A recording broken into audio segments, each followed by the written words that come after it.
Mechanic gets paid before the bank that financed the car. If they have possession and the lien is statutory for services in the ordinary course, yes. That's a major super priority rule. Protects those who add value through services. Okay, now let's look at transferees, people who buy the collateral from the debtor. What's the basic rule if there's a security interest on the property they're buying? The general rule is security interest follows the collateral. If a security interest exists, a buyer usually takes the collateral subject to that security interest. They buy it encumbered. So the lender can still come after the property even though it's been sold? Potentially, yes. Yeah. Unless the secured party authorized the sale free and clear of their interest. That's the main way out. Okay. But what if the security interest was unperfected when the person bought it? Ah, that's different. If the security interest is unperfected, a buyer who gives value receives delivery of the collateral, if it's tangible, and crucially doesn't know about the unperfected security interest at the time of purchase, can take the collateral free of that unperfected interest. Takes free if unperfected and they didn't know. Got it. This leads to a really important question. Are there situations where a buyer can take the collateral free of a security interest, even if it is perfected? Does perfection always protect the lender against buyers? Yeah, that seems like the key question. And the answer is no. Perfection isn't always absolute protection against buyers. There are critical exceptions the outline highlights where certain buyers take free even from a perfected security interest. Okay, like who? First, the buyer in the ordinary course of business, BIOC. This is a big one, especially in retail. A BIOC is someone who buys goods. Goods specifically. Yes, goods. But notably, this rule generally doesn't apply to buying farm products from a farmer.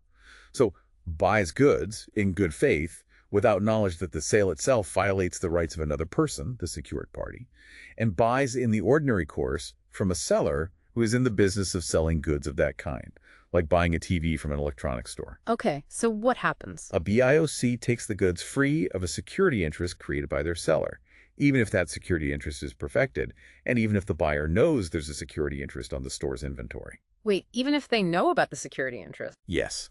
As long as they don't know that the specific sale to them violates the terms of the security agreement between the seller and their lender, it allows commerce to flow smoothly. You don't have to check the title on every item you buy from a store. Wow, okay. BIOC takes free from the seller's lender. What else? Second major one is the consumer buyer exception, sometimes called the garage sale rule. Garage sale rule. Yeah, this applies when someone buys consumer goods for value for their own personal, family, or household use from a seller who also used the goods primarily for personal, family, or household purposes.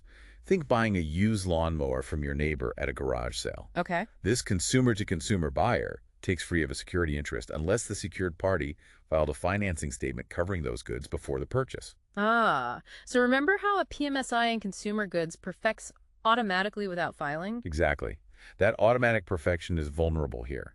The lender needs to file if they want to be protected against a downstream consumer buyer in a garage sale type scenario. Filing beats the garage sale buyer. Fascinating. Filing provides extra protection there. Right. The outline also mentions other special priority rules for purchasers of chattel paper, transferees of money or funds from deposit accounts, and buyers who get a clean certificate of title without notice of an unnoted security interest. They also often take free. That's incredible. So just because you've perfected your interest doesn't mean you're always safe against a buyer. Okay, now the main event for many. What about the pecking order between different secured parties vying for the same collateral, lender A versus lender B? Right. This is where the standard priority rules among secured parties come in, and these are probably the most heavily tested concepts from Article 9. The general rules are pretty logical. Okay. Rule 1. Perfected versus perfected. If you have two or more perfected secured parties competing for the same collateral, the first secured party to either file a financing statement or otherwise perfect, their interest has priority. First to file OR perfect, not necessarily first to attach or lend. Correct. It's a race to the public records filing, or to achieve perfection by possession or control. Whichever happens first establishes priority, even if that party's loan came later or attached later. Okay, first to file or perfect wins between perfected parties, Rule 2. Rule 2. Perfected versus unperfected. This one's easy. A perfected security interest wins over an unperfected security interest. Perfected beats unperfected. Got it. Rule 3. Rule 3. Unperfected versus unperfected.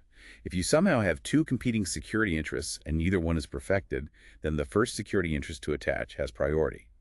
This is often summarized as first in time, first in right, but it applies only when comparing unperfected interests. First to attach wins if both are unperfected. Okay, Yeah. those are the general rules. Now, what about those special PMSIs I keep talking about? Do they get a boost in priority over earlier filings?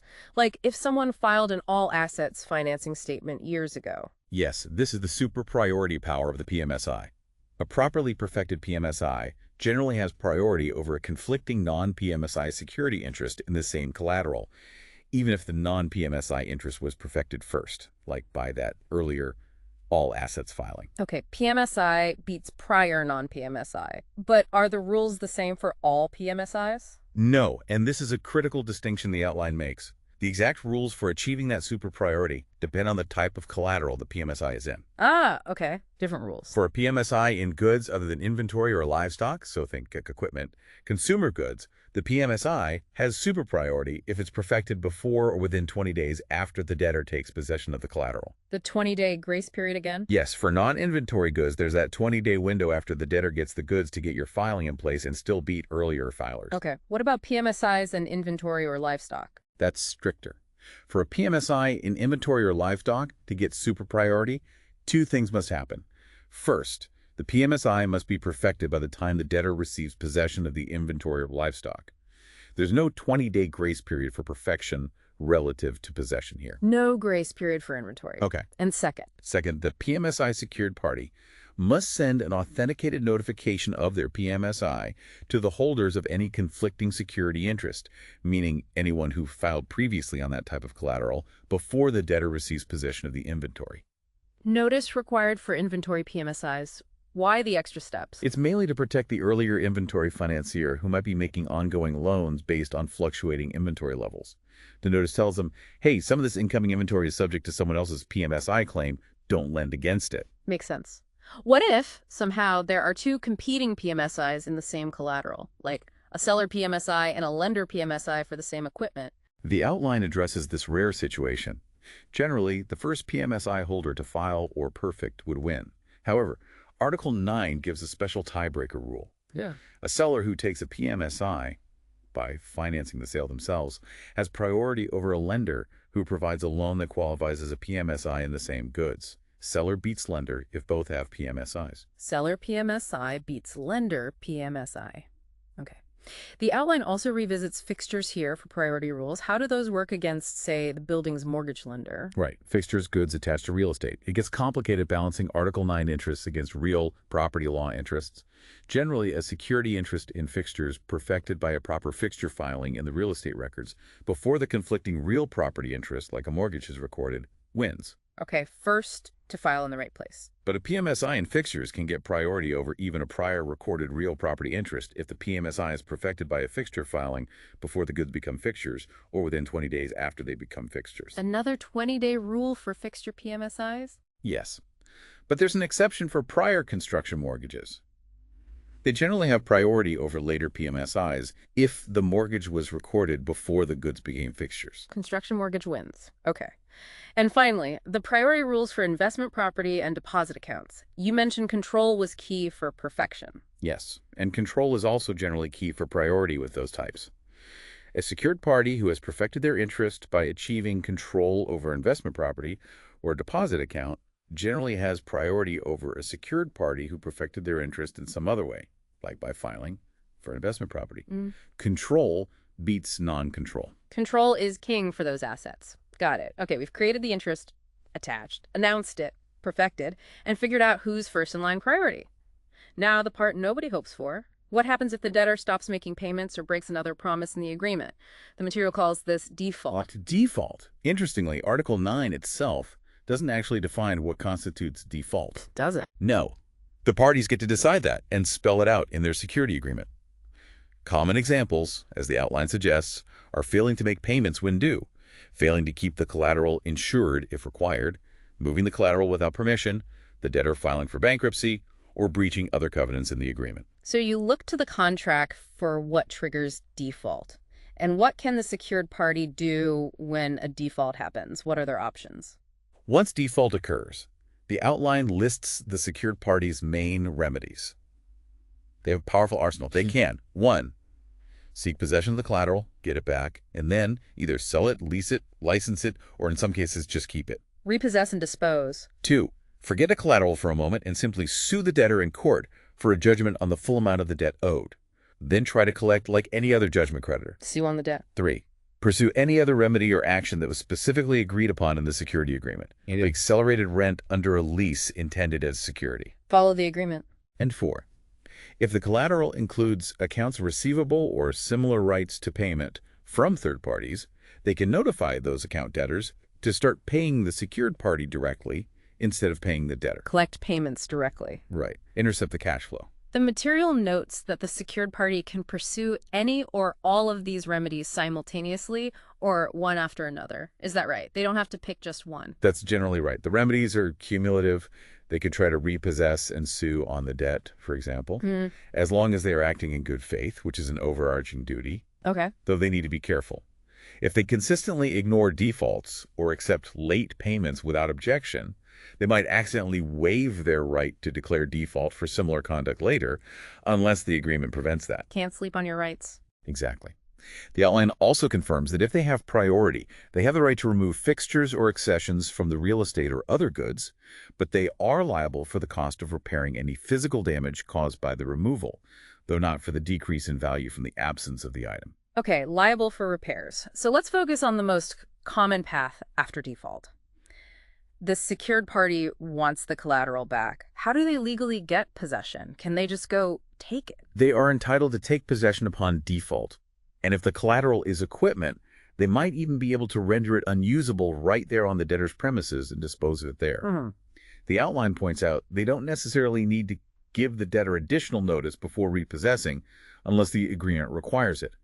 But T, and this is a huge B staff, they cannot commit a breach of the peace while trying to repossess the collateral themselves using self-help. Breach of the peace. What does that mean? It's not precisely defined, but generally means they can't use force, threats, break into locked premises, trick the debtor, or create a public disturbance that could lead to violence. If the debtor physically objects or resists, the secured party generally has to back off. So if they can't get it peacefully, Then they must stop the self-help attempt and use judicial process instead. They have to go to court and get an order, like a writ of replevin, authorizing the sheriff to seize the property. Trying to repossess forcefully opens them up to significant liability. okay, no strong-arming. Use the courts if necessary. Once they have the collateral, if they decide to sell it, the material is very clear that the disposition, the sale, must be commercially reasonable. What does that mean in practice? It's a really important standard, and it's deliberately a bit flexible. It means that every aspect of the disposition, the method, manner, time, place, and all the terms must be commercially reasonable. It's an overall standard of fairness in how the sale is conducted. So how do you know if it is reasonable? The outline gives examples of what generally qualifies. Selling the collateral in the usual manner on any recognized market for that type of good, like a stock exchange for stock, or selling it at the price current in such a market at the time, or otherwise selling it in conformity with reasonable commercial practices among dealers in that type of property. Okay. The sale can be public, like an auction or private negotiated sale. But there's a catch. The secured party generally cannot buy the collateral themselves at a private sale, only at a public sale, or if the collateral is of a type sold on a recognized market or subject to standard price quotations. Can't buy it themselves privately, usually. Right. And importantly, the price obtained isn't the only factor. Just because a higher price could have been obtained later doesn't by itself make the sale commercially unreasonable. Courts look at the entire process. Was it advertised properly, sold at a reasonable time and place, etc.? Okay, the whole process matters. And is the secured party required to give notice before selling to the debtor? Generally, yes. Notice is usually required. The outline specifies that, unless waived after default, the secured party must send a reasonable, authenticated notification of the disposition. Who gets the notice? The notice generally needs to go to the debtor, any secondary obligors, like guarantors, and also to any other secured party or lien holder who filed a financing statement under the debtor's name, or who notified the secured party of their claim before the main secured party sent its notice out. Okay, notice to all interested parties.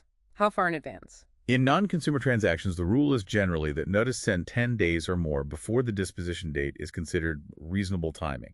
Consumer transactions might have specific state law requirements. 10 days is a safe harbor. Are there exceptions? When is notice not required? Yes, there are exceptions. Notice isn't required if the collateral is perishable or threatens to decline rapidly in value, like fresh produce. That makes sense. Or if the collateral is of type customarily sold on a recognized market, like publicly traded stocks, where the price is set externally. And importantly, the debtor or guarantor can waive their right to receive notice, but only by signing an authenticated agreement after the default has already occurred.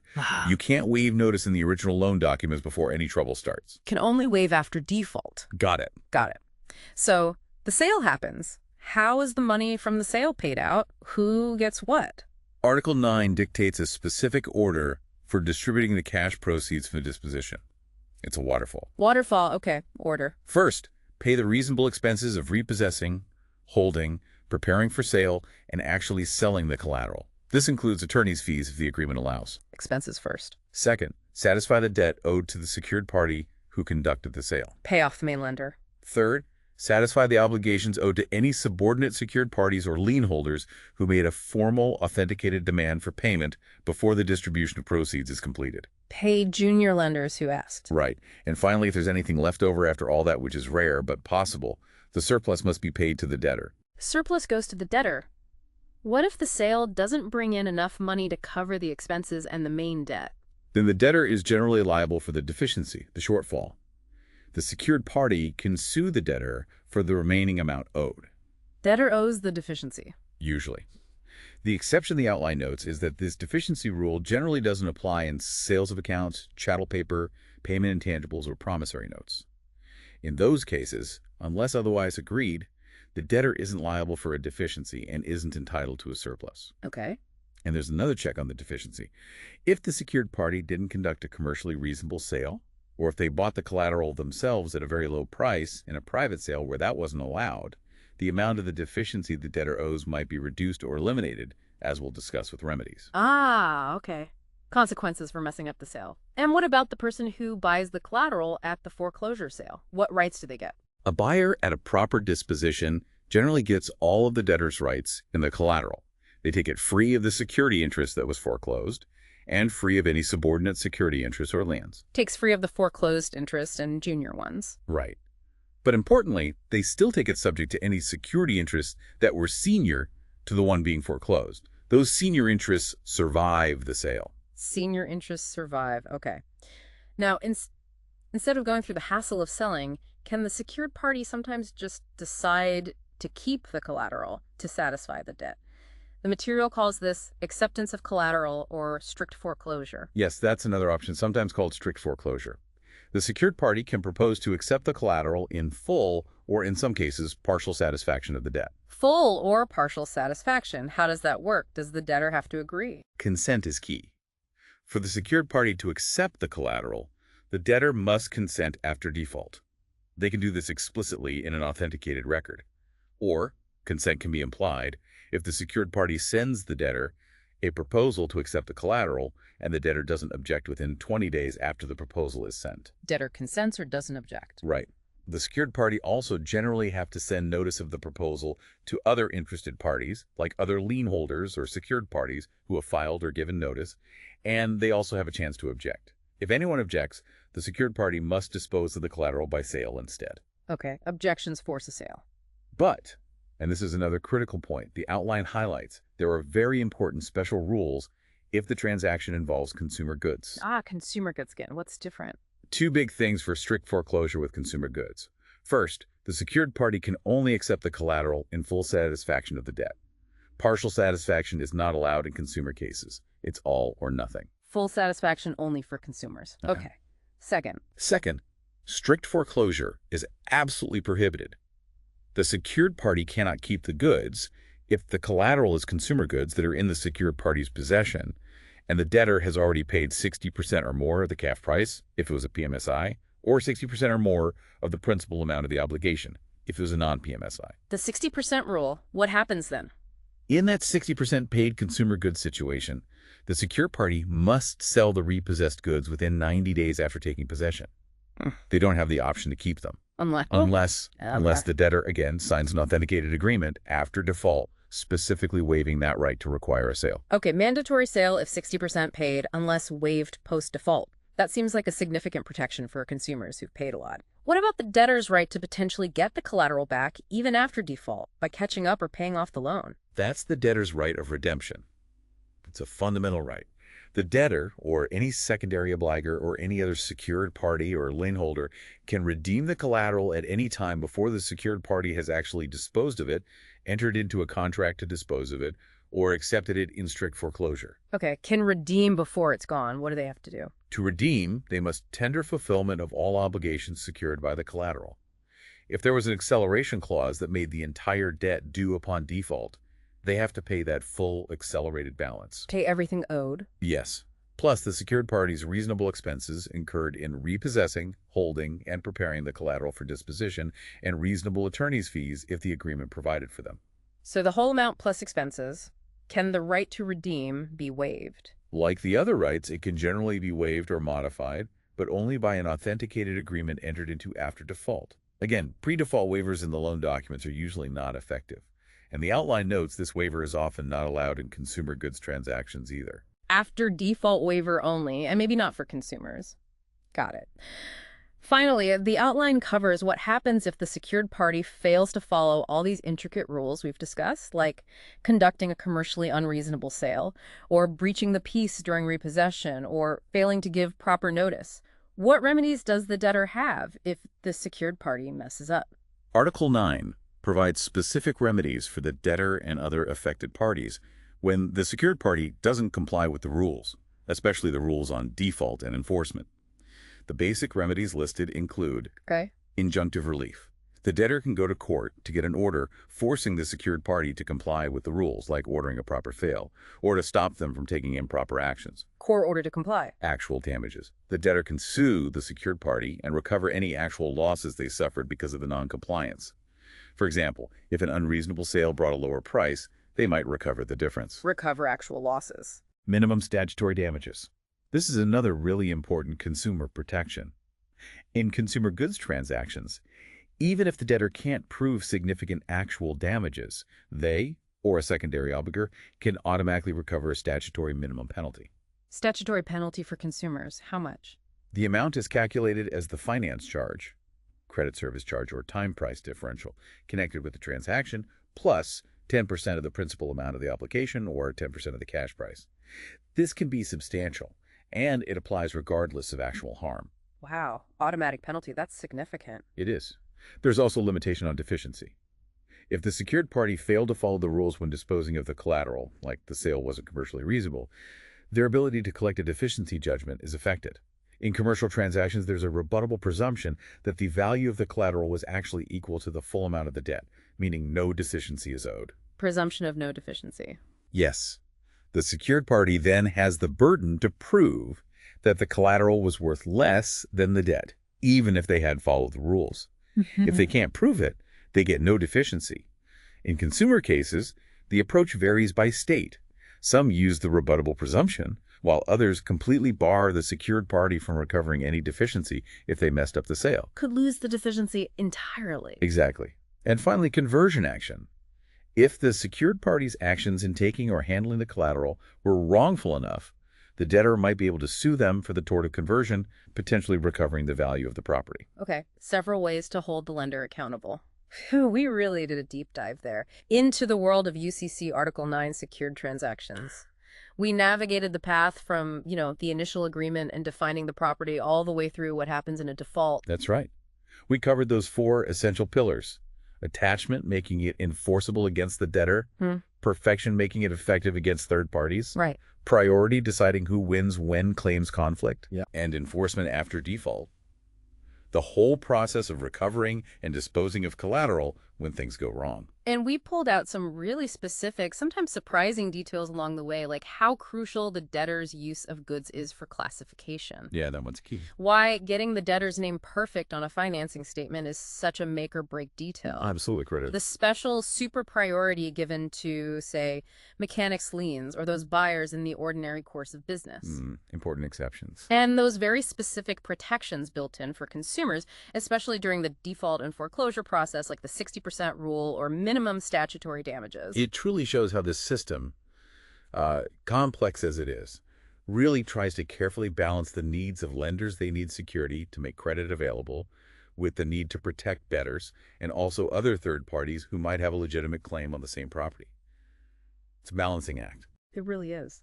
So, based on everything we've just explored, here's a final thought for you, our listeners, to consider. Given the incredibly detailed rules we've seen for classification, for perfection methods, timing deadlines like that 20-day PMSI window or the 4-month name change rule, notice requirements, specific buyer types, how might two seemingly identical lending transactions end up with drastically different outcomes in a priority dispute solely due to a single, apparently minor difference in the facts?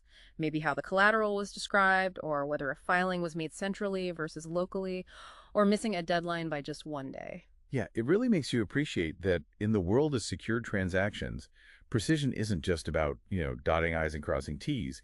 Those small details can determine who loses everything and who gets paid in full. It's fascinatingly intricate. Absolutely.